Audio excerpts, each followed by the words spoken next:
اب حالات یہ بھی آنے لگ گئے میرے عزیزوں، کچھ بنام علماء بھی سامنے آ رہے ہیں جن کے چہروں پر داڑھی بھی ہے، سروں پر ٹوپی بھی ہے اور جبہ بھی ہے، اور آگے میدان میں آ رہے جن کے فالوورز بھی ہیں، جن کے ماننے والے لوگ، جن کو سننے والے لوگ بھی ہیں، آگے آ کر کے وہ آپ مسلمانوں کو یہ تسلی دینے لگ رہے ہیں کہ مسلمانوں ڈرو مت، بی جے پی بھی اچھی ہے، آر ایس ایس بھی اچھا ہے، یہ وہی غدار ہیں، یہ وہی منافقین ہیں جو اس امتحان کے بعد ان کا کھوٹا ہونا اللہ تعالیٰ نے سب پر ظاہر فرمایا۔ اس لیے میرے عزیزوں، اے سنی مسلمانوں، ان ظالموں سے زیادہ تمہیں جس چیز سے اپنی آپ کی حفاظت کرنی ہے وہ جماعت کے اندر موجود غداروں سے اپنی حفاظت کرنی ہے۔ بہت اچھا۔ ہاں، یہ جو دشمن ہے وہ تو تمہیں کچھ نہیں کر سکیں گے، بلکہ وہ جب غرہ آئے گا تمہارا جذبہ اور بلند ہوگا۔ جب بھی دشمن چھیڑ خانی کرے گا تمہارے جذبات اور بلند ہوں گے اور تمہارا ایمان مضبوط ہوگا، مجھے ڈٹا رہنا ہے۔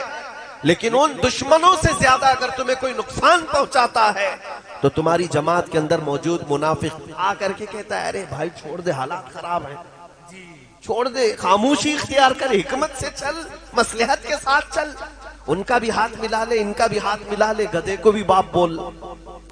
یہ وہی لوگ ہیں جو تمہارے حوصلوں کو پست کرتے ہیں، جو تمہیں بزدل بناتے ہیں۔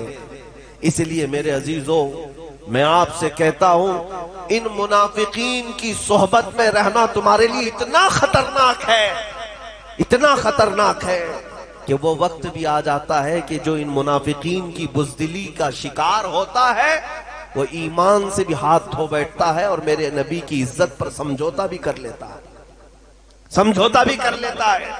یہ میری دیکھی ہوئی باتیں میں آپ کے سامنے عرض کر رہا ہوں، اس لیے حالات کا بہانہ کوئی نہ بنائے۔ حالات ہمارے لیے ہر زمانے میں ایسی ہی رہے ہیں، بلکہ اس سے سخت بھی رہے ہیں۔ آج 5 سال بھیک مانگ کر کے آنے والی جو حکومتیں ہیں، کرسیاں سجائی ہوئی بیٹھی ہیں، ان سے اگر تمہیں ڈر لگتا ہے تو تمہیں میں چند 100 سال پہلے لے جاؤں، جب اس پورے اکھنڈ بھارت پر اکبر جیسے ڈکٹیٹر کی حکومت تھی۔ اکبر بڑا ظالم اور وہ مرتد ہو چکا تھا اور ایک نیا دین قائم کر چکا تھا، میرے نبی کے دین کو ختم کر کے۔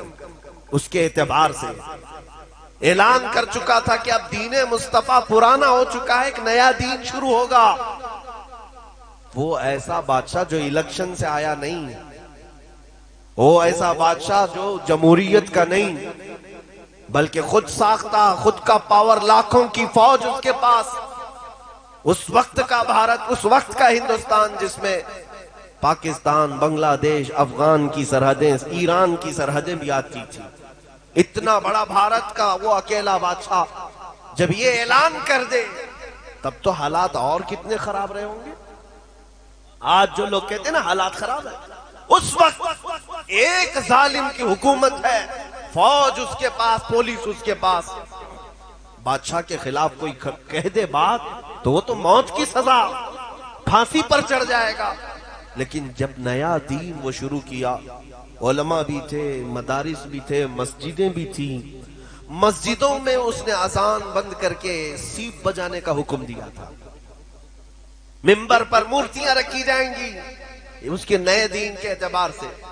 لیکن جانتے ہو آج حالات خراب ہونے اور مصلحت اور حکمت کی بات کرنے والوں سے میں کہتا ہوں چند 100 سال پہلے جاؤ، اس اکبر جیسے ڈکٹیٹر اور ظالم کے زمانے میں یہ کہہ کر کے علماء خاموش نہیں بیٹھے کہ حالات بہت خراب ہے، ظالم کی حکومت ہے، بلکہ اس کے ظلم کے باوجود بھی منبر سے برسر اعلان ایک مجدد اٹھتا ہے جسے احمد فاروقی سرہندی کہا گیا، اور نعرہ بھی لگایا کہ اگر اس دھرتی پر کوئی دین باقی رہے گا تو مصطفیٰ کا دین رہے گا، اسلام کے نام پر جو رہے گا وہ دین محمد ہی رہے گا، کسی اکبر کا لایا ہوا دین نہیں چلے گا۔ اس پاداش میں مجدد الف ثانی کو گوالیار کی جیل میں بند کر دیا گیا، 8 سال تک جیل میں رہے، بادشاہ نے ان علماء کو قید کر دیا، تو کیا یہ قید ہو جانے کے بعد ان کا مشن اور ان کی تحریک بند ہو گئی؟ نہیں، مجدد صاحب 8 سال تک گوالیار کی جیل میں رہے، اور جب 8 سال کے بعد معائنہ کرنے کے لیے گئے تو تقریباً 700 مجرم اور قیدیوں کو تو وہ عالم بنا چکے تھے۔ وہاں پر درس قرآن دیتے تھے، تفسیر پڑھاتے تھے، حدیث پڑھاتے تھے۔ ارے جیل نہیں، عشق رسول کا مرکز بن چکا تھا۔ ہاں، تم اگر عاشقوں کو چھوڑو گے وہ جہاں بیٹھیں گے وہیں دیا روشن کریں گے، جہاں چراغ بجھاؤ گے کوشش کرو گے اللہ تعالیٰ وہیں سے چراغ روشن کرے گا۔ آپ ان باتوں کو سمجھیں۔ میں اکثر کہا کرتا ہوں، بریلی والے آپ کے پاس تاریخ موجود ہے۔ مراد آباد شہر کتنا دور ہے آپ سے؟ بہت قریب ہے۔ مراد آباد شہر کا ایک مجاہد ایسا جس کا نام تعظیم سے اعلیٰ حضرت بھی لیا کرتے تھے، سبحان اللہ۔ وہ کون ہے؟ علامہ کفایت علی کافی رحمت اللہ علیہ۔ اعلیٰ حضرت فرماتے ہیں نعت، بہت سارے لوگ نعت لکھتے ہیں، بہت سارے لوگ حضور کی بارگاہ میں اشعار لکھتے ہیں۔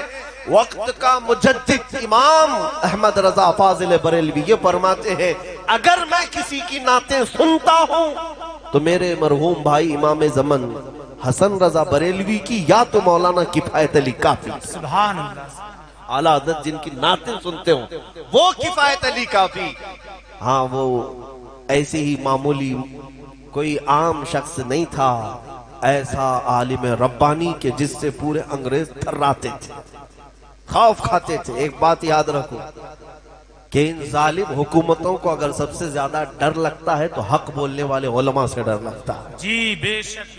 باقی یہ لاکھوں کی فوج ہزاروں کی تعداد سے گھبراتے نہیں، ان کو مار بھی دیتے ہیں، کاٹ بھی دیتے ہیں، لیکن ان کو پتا ہے ایک عالم حق بولنے والا اگر زندہ رہا تو پھر یہ کروڑوں کو بیدار کر دے گا۔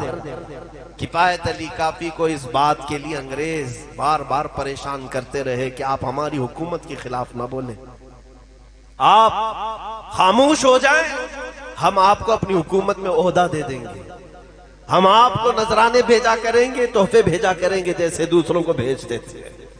لیکن کفایت علی کافی وہ عاشق رسول تھے، فنا فی الرسول تھے، سودے بازی نہیں کی۔